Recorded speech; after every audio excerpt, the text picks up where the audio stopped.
ہم کے آپ کو پتہ ہے آپ نے کبھی بھی شہادت حسین کا جہاں ماتمی مجلسیں محفلیں رہتی ہوں وہاں شہدائے کربلا کے نام لیے جاتے ہیں کتنے لیے جاتے ہیں لے جاتے ہیں نا ان شہدائے کربلا میں حضرت امام حسین کے 3 بھائی اور بھی شہید ہوئے جو ان کے سوتیلے بھائی تھے ان میں سے ایک کا نام تھا ابو بکر دوسرے کا نام تھا عمر اور تیسرے کا نام تھا عثمان یہ 3 نام کن کے تھے اور یہ بات میں نہیں کہہ رہا ہوں ایک شیعہ عالم لکھ رہا ہے اور بڑے افسوس کے ساتھ لکھ رہا ہے اور افسوس کیا کہ آج تک ان کا نام کسی محفل میں نہیں لیا جاتا اس کا نام کسی مجلس میں نہیں لیا جاتا بس جب شہدائے کربلا کے ناموں کی یاد تم تازہ کرتے ہو اور کہتے ہو کہ یہ نام بھی تھے اور یہ لوگ بھی تھے تو ظاہر بات ہے کہ پھر بات سامنے آ جائے گی کہ جب ان کا نام ان کے ناموں پر رکھا گیا تو پتہ چلا کہ حضرت علی کو اپنے ان سابقہ بزرگوں کے ساتھ اتنی محبت تھی جس طرح ہمیں اپنے کسی بڑوں سے محبت ہوتی ہے استاد سے محبت ہوتی ہے شیخ سے محبت ہوتی ہے کسی بزرگ سے محبت ہوتی ہے خاندان کے کسی بڑے اور سردار سے محبت ہوتی ہے ہم ان کے ناموں پر اپنا نام رکھتے ہیں حضرت علی مرتضیٰ کو ابو بکر سے اتنی محبت تھی عمر سے اتنی محبت تھی عثمان سے اتنی محبت تھی کہ اپنے 3 بیٹوں کا نام انہی تینوں کے نام پر رکھا تھا اور یہ تینوں بیٹے میدان کربلا میں بھی شہید ہوئے اہل بیت کے ساتھ نہ ہمیں جدا کیا جا سکتا ہے اور نہ ہم کبھی جدا ہونے کو تیار صحابہ اور اہل بیت کو ہم اکٹھے لے کر چلیں گے یہاں بھی لے کر چلیں گے اور انشاءاللہ تعالی جب ہم اور آپ اللہ کے حضور پہنچیں گے تو انشاءاللہ ہم ابھی اکٹھے ہی کریں گے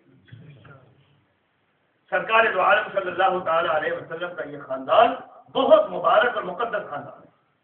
حضرت عمر فاروق رضی اللہ تعالیٰ عنہ محض اسی رشتے کی وجہ سے یہ رشتہ کیا اسی نسبت کی وجہ سے کہ کسی نہ کسی طرح میں نبی کریم صلی اللہ علیہ وسلم کے خاندان میں جڑ جاؤں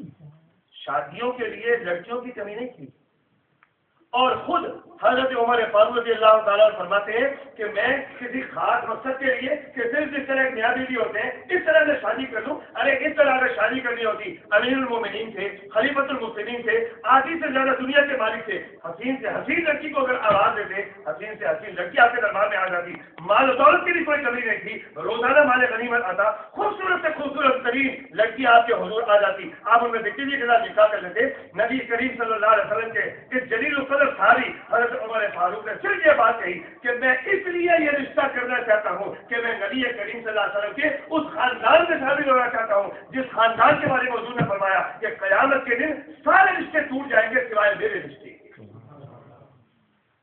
صرف میرا وہ رشتہ ہے جو قیامت کے دن کام آئے گا باقی اللہ حسبی و نسبی سارے ختم ہو جائیں گے میرا حسب اور میرا نسب یہ رشتہ کہیں نہ کہیں کام آ جائے گا حضرت عمر فاروق نے صرف اسی نسبت کے ساتھ حضرت علی مرتضیٰ کو ان کی بیٹی کے ساتھ شادی کا پیغام بھیجا اور وہ ان کے قریب آئے شادی ہوئی اولاد بھی ان کے گھر ہوئی اور امام نسائی رحمۃ اللہ تعالی علیہ نے جنائز کی بحث میں لکھا ہے کہ ان دو ماں اور بیٹے کا جنازہ بھی اکٹھے دن ہوا تھا اس وقت آپ نے دونوں موضوع چونکہ سامنے رکھے ہیں میں اس تفصیل میں نہیں جا سکتا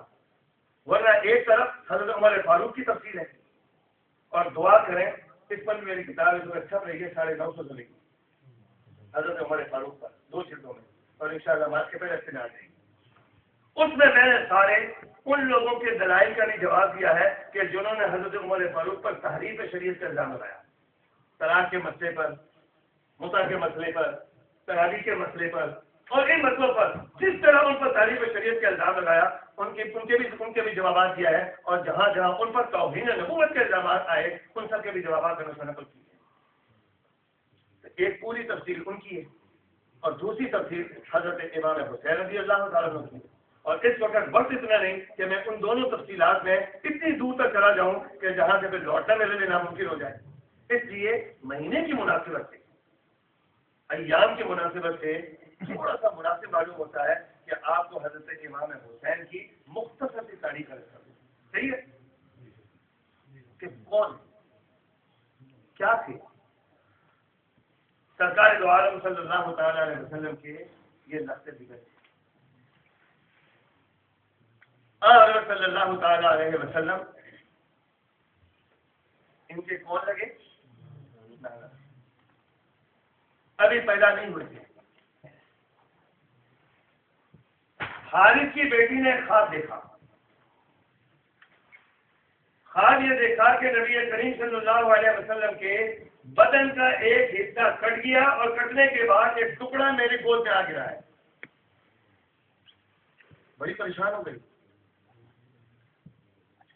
دوڑتی ہوئی آئی نبی کریم صلی اللہ علیہ وسلم کے پاس آ کر کہا کہ حضور میں نے بڑا بھیانک خواب دیکھا ہے. مجھے کہتے ہوئے ڈر معلوم ہوتا ہے، سوال سے الفاظ نہیں کرے کس طرح آپ کو بتاؤں اور سناؤں کہ میں نے کتنا ڈراؤنا خواب دیکھا ہے. آپ کے بدن کا ایک پیس ٹوٹ گیا، کٹ گیا اور میری گود میں آپ کھڑا. کہو کوئی بات نہیں.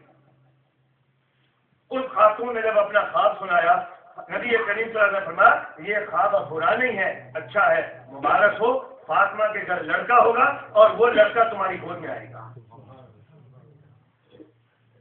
گویا اس میں حضرت صلی اللہ تعالی علیہ وسلم نے یہ بات فرما دی کہ یہ بیٹا جو ہے یہ میرا اپنا ہی حصہ ہے. اور اسی کو جو فرمایا نا کہ حسین منی وأنا من حسین، حسین مجھ سے اور میں حسین سے. گویا اس طرح اشارہ کر دیا کہ جس طرح ایک بدن کا ٹکڑا اس گود میں آ کر گرا ہے اور وہ حضور ہی کے بدن کا حصہ ہے، حضور ہی کے بدن کا ٹکڑا ہے اور حضور کا ہی جگر گوشہ ہے. تو میں اس سے حسین کی عظمت کا اندازہ کرو کہ وہ کس شان کے حامل ہوں گے اور کس مقام کے مالک. آپ گھر تشریف لائے، پتا چلا کہ میں بیٹا ہوا ہے. پہلے حضرت حسن پیدا ہو چکے تھے، سال کے بعد حضرت امام حسین پیدا ہوئے. پوچھا کیا نام رکھا ہے؟ حضرت علی مرتضیٰ نے کہا کہ حرب. اس سے پہلے بھی تو تم نے نام رکھا تھا حسن کا حربی. اس وقت ہی میں نے پوچھا تھا میں حسن کا نام کیا رکھا ہے؟ تم نے کہا تھا حرب. میں حرب کے معنی تو لڑائی کے ہیں. حضرت علی تو شجاع تھے، میدان عمل میں اتر آتے تھے، جھنڈا لے کر کھڑے ہو جاتے تھے، ڈرتے نہیں تھے کسی. ہمارا میں چاہتا ہوں کہ میرا بیٹا بھی میدان کا سوار رہے، بالکل شجاعت والا رہے. ہمارا حرب رکھا ہے. حضور نے فرمایا نہیں، جس طرح میں نے پہلے تمہیں منع کیا تھا کہ حسن کا نام حرب نہیں رکھنا، حسن رکھنا، اسی طرح اس کا نام بھی حرب نہیں ہوگا، اس کا نام حسین ہوگا. تہنیت کی، کان میں اذان دی،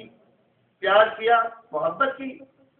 سرکار دو عالم صلی اللہ تعالی علیہ وسلم کے اپنے گھر میں یہ دونوں شہزادے پلتے رہے. روایات سے معلوم ہوتا ہے کہ نبی کریم صلی اللہ تعالی علیہ وسلم جب حضرت فاطمہ کے گھر آتے